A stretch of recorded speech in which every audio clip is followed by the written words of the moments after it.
आमच्या मागण्या मान्य झाल्याच पाहिजे. सामान्य माणसाला न्याय मिळालाच पाहिजे. सामान्य माणसाला न्याय सामान्य माणसाला न्याय मिळालाच पाहिजे. आमच्या मागण्या मान्य झाल्या पाहिजे. आमच्या मागण्या मान्य झाल्या पाहिजे.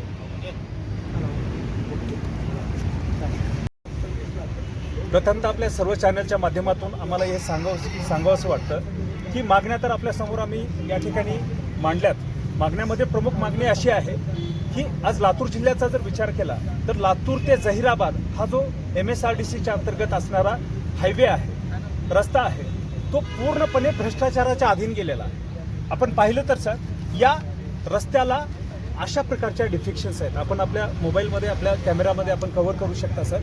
Actually all of these are the limitation relates with that national highway sir. ठीक आहे. आणि अशा अक्षम्य गोष्टीमुळं त्या भागामध्ये असलेल्या असंख्य खेडेगावाला ताड्या वड्या तांड्याला आणि छोट्या तालुका प्लेसेसला सगळ्या त्या ठिकाणी झळा बसलेल्या आहेत. असंख्य लोक मृत्युमुखी पडले आणि असंख्य लोक कायमचे अपंगत्व आलं आहे त्यांना. तर मला असं वाटतं जे लोक मृत्युमुखी पडलेत किंवा ज्यांना कायमचं अपंगत्व आलं आहे त्यांना भेटायला सुद्धा त्या ठिकाणी कोणी गेलेलं नाही आहे. आणि ज्या कॉन्ट्रॅक्टरला हे काम वर्ग करण्यात आलं होतं तो कॉन्ट्रॅक्टर हात सरेंडर करतो आणि म्हणतो माझा लायबिलिटी पिरियड क्लिअर झालेला आहे, मी कसल्याही गोष्टीला रिस्पॉन्सिबल नाही आहे. MSRDCचं असं म्हणणं आहे जो कन्सर्न कॉन्ट्रॅक्टर आहे त्याला मी वारंवार सूचना दिली, वारंवार लेटर केलं की बाबा या तुझ्या रिस्पॉन्सिबिलिटीज आहेत, त्या ज्या पूर्ण डिफेक्शन्स आहेत त्या क्लिअर करण्याची रिस्पॉन्सिबिलिटी तुझी लायबिलिटी पिरियडमध्ये होती, तू केली नाही. ते पत्रव्यवहार त्या दोघांचे झाले. आता संदर्भ असा आहे सर, जो कॉन्ट्रॅक्टर आहे किंवा जे MSRDC आहे याच्या दोघांच्या भांडणामध्ये सामान्य माणसाचा जेव्हा जीव जातो, बरोबर आहे, एखाद्या घर जेव्हा रस्त्यावर येतं तेव्हा त्याला जबाबदार कोण आहे? त्या ठिकाणी MSRDC जबाबदार आहे का त्या ठिकाणी तो कॉन्ट्रॅक्टर जबाबदार आहे का मग स्टेट गव्हर्नमेंट जबाबदार आहे? हा सर्वात गंभीर प्रश्न त्या ठिकाणी आहे सर.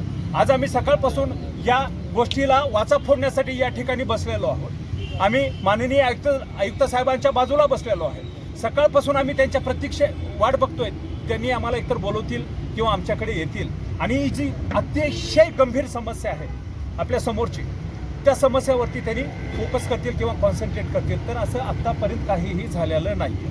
प्रशासनातील कोणी लोक तुमच्याकडे आले का, भेट दिली तुम्ही? सध्या तरी आम्हाला अद्याप कसल्याही प्रशासनाच्या रिप्रेझेंटेटिव्हने आमच्यासोबत कनेक्टिव्हिटी केलेली नाही आहे. त्यांनी आम्हाला कसल्याही प्रकारचा कॉन्टॅक्ट केलेला नाही आहे सर. तुम्ही एवढं सांगताय की तिथं मृत्युमुखी पडले त्या रस्त्याच्या माध्यमातून तुम्ही मनुष्यवधाचा गुन्हा दाखल व्हावा, डेफिनेटली का होऊ नये सर, डेफिनेटली का होऊ नये. ॲक्च्युली हा जो प्रॉब्लेम आहे हा MSRDCचा प्रॉब्लेम आहे, त्या कॉन्ट्रॅक्टरचा प्रॉब्लेम आहे. मला सांगतोय एक एक्झाम्पल आपल्या या चॅनलच्या माध्यमातून देऊ शकतो सर. एक घर होतं, त्या घरामध्ये 5 वर्षाची एक मुलगी होती आणि तिची आई होती आणि तिचे वडील मागच्या 1.5 वर्षापासून कोमामध्ये आहेत. का?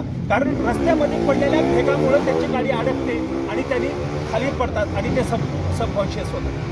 म्हणजे असे असंख्य प्रॉब्लेम्स आहेत. आपण जर अनकाउंटेड, मग अशा समस्याकडे हे जर लक्ष देत नसतील, MSRD असेल, स्टेट गव्हर्नमेंट असेल किंवा रस्ते विकास महामंडळ असेल, हे सगळे जर, मला वाटतं यांच्यावरती मनुष्यवधाचा गुन्हा का दाखल होऊ नये. या संदर्भामध्ये आपण कोर्टामध्ये सुमोटो याचिका दाखल करू शकता. आपण तसा प्रयत्न करणार आहे. सर बघा, ही जी समस्या आहे ही वैयक्तिक समस्या नाही आहे. आपल्याला माहीतच आहे, आपले सगळेजण सुज्ञ पत्रकार आहेत.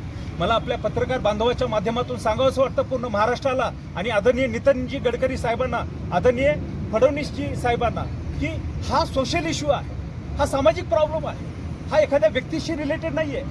हा त्या रूटवरती जेवढे गावं बसलेत आणि अशा असंख्य रूट आहेत सर. मला असं वाटतं की प्रत्येक नॅशनल हायवेला अशा प्रकारचे जे डिफेक्शन्स आलेत, ज्या कॉन्ट्रॅक्टरदाराला हे काम वर्ग करण्यात आलं होतं त्या सगळ्यांचं ऑडिट व्हायला पाहिजे. आणि ऑडिट्समध्ये त्यांच्या ज्या काही टेक्निकल बाबी आहेत, जो करप्शनचा पार्ट आहे, त्याच्यावरती गांभीर्यानं फोकस करून त्याच्यावरती वेगळ्या कमिटीच्या माध्यमातून त्याचं सखोल निरीक्षण त्या ठिकाणी झालं पाहिजे आणि जनतेच्या समोर जे खरं काम आहे, जे खरं सत्य आहे ते आणलं पाहिजे. धरणे आंदोलन आज चालू आहे. आज जर तुम्हाला न्याय नाही मिळाला तर पुढची भूमिका काय असणार? निश्चितपणे पत्रकार बांधवाच्या माध्यमातून मी सांगू इच्छितो, या आयुक्त कार्यालयाच्या बाजूला आम्ही न्यायाच्या प्रतीक्षेत बसलोय. हा न्याय आहे समाजासाठी, हा न्याय आहे त्या अफेक्टेड मायबापांसाठी ज्यांचं नुकसान या गोष्टीमुळे झालेलं आहे.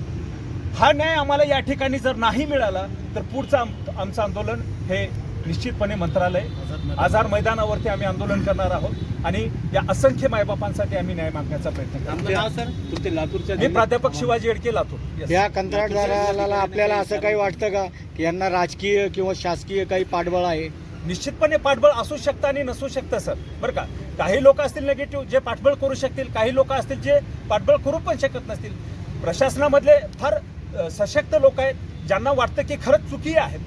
MSRDCच्या बऱ्याचशा लोकांना असं वाटतंय की निश्चितपणे ही चुकी आहे, फार अमानवीय चुकी आहे. नाही पण बरोबर आहे सर. माननीय मुख्यमंत्री विलासराव देशमुखच्या भागातला हा भाग आहे, तर याकडे विशेष निश्चितपणे सर आमच्या भागाचे जे आमदार आहेत लक्ष नाही दिलं. निश्चितपणे मला असं सांगू वाटतं आपल्या बाबतीत, आपल्या सगळ्या चॅनलच्या माध्यमातून माननीय श्री अमित भैयाजी देशमुख आहेत किंवा जे तत्सम नेते आहेत त्या सगळ्यांनी या गोष्टीकडे गांभीर्याने बघितलं पाहिजे होतं आतापर्यंत, पण बघितलं नाही आहे. त्याच्याकडे का बघितलं नाही तो विषय डेफिनेटली तुम्ही मांडल्याप्रमाणे आहेच आहे. या कॉन्ट्रॅक्टरच्या डोक्यावरती कोणाचा हात असेल माहिती नाहीये, पण मला असं आता प्रत्यक्ष मागणी आहे, ज्या लोकांचा जीव याच्यामध्ये गेलाय, ज्यांना कायमचं अपंगत्व आलंय, जे अनकॉन्शियस आहेत, अशा सर्व लोकांना त्या ठिकाणी न्याय मिळालाच पाहिजे. आणि मग कॉन्ट्रॅक्टर म्हणतो की माझी लायबिलिटी नाही आणि MSRD म्हणते की कॉन्ट्रॅक्टर हे करतो. या दोघांमध्ये मिली बघत आहे आणि याच्यामध्ये जनतेचं फार मोठं प्रमाण. डेफिनेटली सर फार चांगला मुद्दा आपण उपस्थित केला. MSRDCचं असं म्हणणं आहे की आम्ही वारंवार त्यांना सूचना दिल्यात, लेटर तसे त्यांच्याकडे आहेत, त्यांनी शो केले, परंतु तो कॉन्ट्रॅक्टर सरेंडर करतो. तो म्हणतो माझा लायबिलिटी पिरियड संपला, we are not responsible for that, तुम्ही काही ॲक्शन करा, आम्हाला काही फरक पडत नाही. म्हणजे अशा दिशेमध्ये दोघांच्या भांडणामध्ये जनता पूर्ण पिसून जात आहे सर. दुसरं एक सांगू इच्छितो, त्या भागातले जेवढे गावकरी आहेत, छोट्या छोट्या गावातले जे मंडळ आहेत, त्यांनी आंदोलन करण्याचा प्रयत्न केला होता, पण त्या लोकांना न्याय कुठं मागायचा, कुणाच्या मार्फत कसा मागायचा, त्याची डेफिनेटली जाणीव नव्हती आणि ती आंदोलन तिथंच रगडायचं, जिल्हाधिकारी कार्यालयापर्यंत जायचं, कलेक्टरांना ते निवेदन द्यायचे आणि मग ते परत त्या समस्याला बेअर करायचे. आता जर जाऊन आपण पाहिलं सर तर दिवसभरामध्ये लगभग 10 ॲक्सिडेंटचा ॲव्हरेज रेशो आहे त्या भागामध्ये आणि त्यामध्ये मृत्युमुखी पडणारे लोक आणि अपंगत्व येणाऱ्या लोकांचं प्रमाण तेवढंच जास्त आहे. तर या संदर्भामध्ये एकच मार्ग आहे, जर कॉन्ट्रॅक्टर ऐकत नाही, MSRD दखल घेत नाही, शासन सुद्धा हे करत नाही, तुम्ही कोर्टाचा दार ठोकण्याची संदर्भात निश्चितपणे सर आमचा तो प्रयत्नच डेफिनेटली असणार आहे आणि जनता आमच्यासोबत आहे. जनता म्हणजे all of we are the resident of India and it is our right sir. जो अन्याय होत आहे त्या अन्यायाला वाचा फोडण्याचं काम सर्व जनता आम्ही जनतेच्या माध्यमातून करणार आहोत आणि त्या ठिकाणी जर न्याय मिळत असेल तर निश्चितपणे आम्ही कोर्टाचे दार पण खटखटणार आहोत. तुम्ही बोलला येस. मी विवेक माधवराव चाळू लातूर. आम्ही 2 मागण्यासाठी इथे बसलेलो आहे. एक रस्ता आणि दुसरा आहे मुरुम. रस्त्याचं विशेष म्हणजे लातूर झेराबाद हा रस्ता, या रस्त्यावर भारतामधील सर्वात रुंद आणि 1 किलोमीटरचा पूल त्या रस्त्यावर झालेला आहे आणि त्याचं उद्घाटन माननीय नितीन गडकरी यांनी केलं.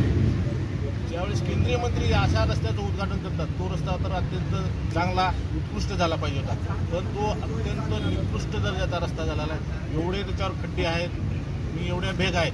आता सध्या 2 व्हीलरच्या टायरमध्ये चालले, आता येणारा पावसाळा झाला तर 4 व्हीलरच्या टायरमध्ये झाला 100. आणि रोज कमीत कमी 10 ते 15 लोक तिथे पडतात. त्याच्यातले 1-2 मृत्यू होतात, 10-5 अपंग होतात, पुन्हा हे होतं. आणि दुसरा आहे ती मोजे भिंगोली, तालुका शिवानपाळ, जिल्हा लातूर या छोटंसं खेडेगाव आहे आणि या खेडेगावातून एका कॉन्ट्रॅक्टदारानं पूर्ण गायरान आहे, गायरानमधलं पूर्ण मुरुम उत्खनन केलं. परवानगी दुसरीकडची घेतली, ज्याची 1,05,00,000 रुपये रॉयल्टी होती, तो फक्त 5 लाख रुपये रॉयल्टी भरलेला आहे आणि 30 ते 40 फूट खोल एवढं उत्खनन तिथं मुरुमाचं अवैधरित्या केलेलं आहे. ज्यावेळेस आम्ही हा प्रश्न तहसीलदार साहेबांना विचारलं की तहसीलदार साहेब हे असं उत्खनन झालं, तर तहसीलदार साहेब एका शब्दात सांगितले मला काहीच माहिती नाही याच्यात. माहिती नाही म्हटल्यानंतर मग त्यांनी नायब तहसीलदारांचं नाव सुचवलं. नायब तहसीलदारांना कॉल केला, त्यांनी म्हणले मला पण काही माहिती नाही. मंडळाधिकाऱ्यांना बोललो, त्यांनी पण माहीत नाही म्हणले आणि शेवटी आम्ही तलाट्याकडे गेलो तर तलाठी म्हणले आम्हाला या गोष्टी माहीत नाही. कमीत कमी 2-3 महिने तिथे मुरुम उत्खननाचं काम चालू झालं.